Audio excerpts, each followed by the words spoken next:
Ils sont partis mardi de Tel Aviv car décemment, ils n'arrivaient plus à rester les bras croisés, rester à ne rien faire alors que 240 otages sont toujours aux mains du Hamas. Alors, ils sont partis marcher, ils sont partis à pied de Tel Aviv pour rejoindre Jérusalem et précisément le bureau de Benjamin Netanyahou, 60 km avec des drapeaux de l'État hébreu et des portraits d'otages, parfois très jeunes.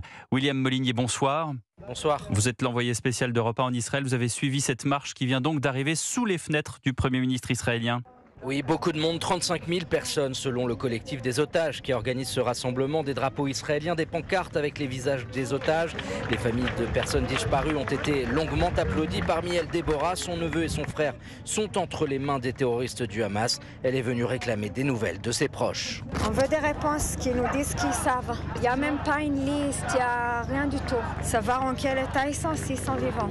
Je veux que chaque personne se demande qu'est-ce qu'ils auraient fait si c'était leur famille, qui les regarde dans les yeux et qui se pose cette question. Certaines familles veulent des négociations, d'autres comptent davantage sur l'armée pour progresser dans la bande de Gaza.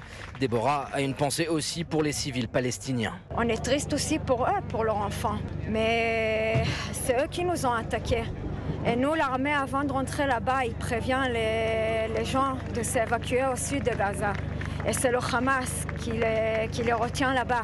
Et c'est ça qui est triste. Et ce soir, une partie de ces manifestants entend maintenir la pression. Ils ont rendez-vous à Tel Aviv pour un rassemblement plus politique, cette fois-ci à l'encontre du gouvernement de Benjamin Netanyahou. Merci William Molinier en direct de Jérusalem pour Europe 1.